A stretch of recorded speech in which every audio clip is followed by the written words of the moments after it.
Salut, c'est Trado. Voilà ma vidéo de mise à jour pour l'indice parisien.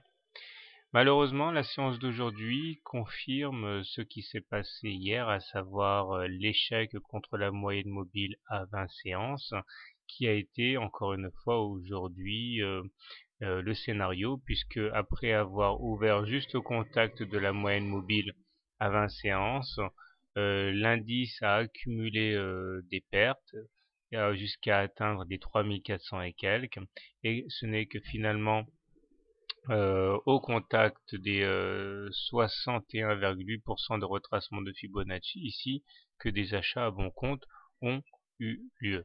Alors, je vous ai tracé donc de fait une nouvelle fourchette d'Andrews ici, puisque l'autre a été invalidée, et la médiane constitue donc l'objectif naturel.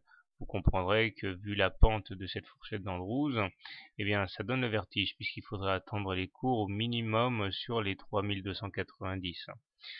En même temps, les indicateurs techniques continuent de se dégrader, puisque le MACD passe clairement négatif à présent. Le stochastique, lui, s'enfonce sous son signal. Le momentum, par contre, lui, reste positif. Par contre, la M7 et la M20 adoptent une pente sérieusement négative, ce qui signifie qu'elles seront d'autant plus difficiles à passer à la hausse. La fourchette d'Andrews noire ici fait partie du décor. Maintenant, on voit qu'elle a attiré sans cesse les cours sur sa médiane. On peut se demander si une nouvelle révolution, une nouvelle rotation à l'intérieur de cette fourchette n'amènerait pas les cours donc à l'intersection des deux médianes, à savoir ici vers les 3220.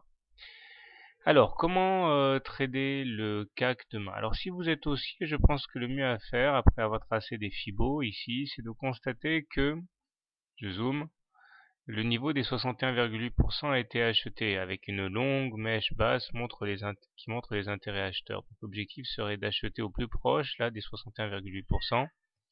Stop loss en cas de clôture sous les 61,8%, ce qu'il n'y a pas eu aujourd'hui. Objectif en intraday, d'abord le contact avec la M20 et pourquoi pas aller tester le haut de la fourchette d'Andrews marron.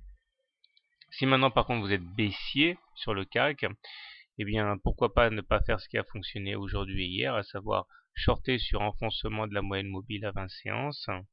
Et s'il y a un retournement sur les unités courtes, eh bien shorter, donc objectif aller à terme chercher la médiane de la fourchette d'Andrews. On prendra soin de mettre un stop quand même en cas de clôture au-dessus de la moyenne mobile à 20 séances. Voilà. Sinon, aujourd'hui, comme demain, ma préférence va plutôt au trade baissier. Bonne soirée, bon trade et à demain.